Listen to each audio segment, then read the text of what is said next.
Have you ever said the right thing in the wrong way and watched every door close in front of you? Have you ever poured your heart out to someone who needed to hear it and felt them pull further away the harder you tried? Most people spend their whole lives saying true things that nobody receives, not because the truth was wrong, but because the words never found the heart. Today I want to tell you a story, not about a person, but about a rabbit and a fox who lived in the same forest, faced the same hunger, and asked the same village for help. One went home empty, one went home full, and the only difference between them was not what they said, it was how they made people feel when they said it.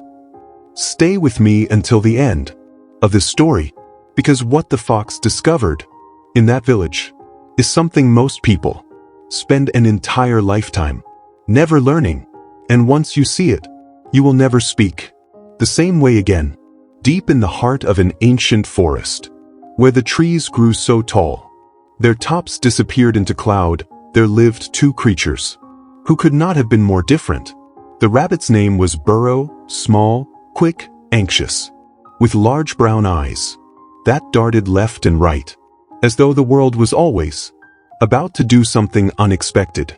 Boro was kind at heart, but he had a habit. When he needed something, he said exactly what he needed. No more, no less. Straight, blunt, urgent. The fox's name was Sable, observant, with amber eyes that missed nothing, and a voice so unhurried it made everything she said sound like it had been thought about for a long time. Both animals had gone 3 days without food. The winter had arrived early that year, stripping the forest floor bare before anyone was ready, and the only place left to find food was the village at the edge of the trees. Boro arrived at the village gate. Just as the morning market was opening, he stood on his hind legs, paws pressed together, and announced in his loudest voice, "I am hungry. I have not eaten in 3 days. I need food. Please give me something to eat." The villagers looked at him. Some glanced away quickly. Some kept walking. One woman reached into her basket, then pulled her hand back, and moved on. Boro stood there for 2 hours. He went home with nothing but the cold. That night he sat at the entrance of his burrow and pressed his small paws against his empty stomach and wept in the way. Hungry, tired creatures weep, quietly, without hope, without an audience. "Why won't anyone help me?" he whispered to the dark. "I told them the truth. I told them exactly what I needed. Why was that not enough?" The following morning, Sable walked to the same village. Same gate, same market, same people. She sat very still at the entrance and waited until a small crowd had naturally gathered nearby. She said, not loudly but clearly, "What a magnificent morning this is. The kind of morning that reminds you how generous life can be. The birds are singing, the light is warm, and somewhere in this village, I can smell bread baking, the kind of smell that makes you feel like everything is going to be all right." She paused, let the words settle. Then she said softly, "I have not eaten in 3 days, but even hunger cannot take away how beautiful this morning is." The silence lasted exactly 3 seconds. Then a baker stepped forward with a warm loaf, then a farmer with dried fruit, then a young girl no older than 7, who pressed a small piece of honeycomb into Sable's paw with both hands, like it was something precious. Sable went home full. That evening, Sable found Boro still sitting at the entrance of his burrow. He looked at what she carried, and his ears drooped. "How?" he asked simply. Sable sat beside him and shared every piece of what she had brought. Then she said, "Boro, you told the village your pain. I told the village their beauty.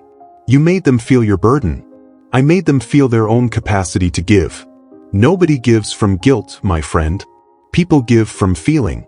When you speak only of what you lack, you remind people of their own shortage. But when you speak of what is still good, even in the middle of your worst days, you open something in them they did not know was waiting to be opened." Boro was quiet for a long time. Then he said, I was so focused on my hunger that I forgot they were human, that they needed to feel something before they could give something. Yes, Sable said gently. The right words do not just describe your need. They build a bridge between your world and theirs. And people will always cross a bridge before they climb a wall. Boro and Sable's story teaches us 3 things we must carry from today. First, people respond to how you make them feel, not just what you say. Boro said the truth. Sable said the same truth differently. One spoke to the problem. One spoke to the heart. In every conversation, every pitch, every apology, every request for help, ask yourself not just, what am I saying, but what am I making them feel? Second, gratitude opens doors that desperation keeps closed. Sable was just as hungry as Boro, but she led with beauty before she revealed her need. In your darkest moments, find one true, beautiful thing and say it first. It will change the entire conversation. The most powerful thing a voice can do is not describe a problem, it is make another person feel their own ability to solve it. The words are not just communication, they are construction. Every sentence you speak either builds a bridge or builds a wall between you and opportunity, between you and the people you need, between you and the life you are trying to reach. Choose your words the way a builder chooses materials, carefully, deliberately, with the end in mind. Think about your own life right now. How are you speaking to the people who have the power to help you? Are you speaking to their guilt or to their humanity? Are you leading with your lack or with your gratitude? Are you building walls with the truth you carry or bridges? Because here is what Boro learned. That cold winter evening, the truth is never enough on its own. It must be delivered in a way that allows another human heart to receive it. Speak to the heart, always to the heart. Now I want to hear from you.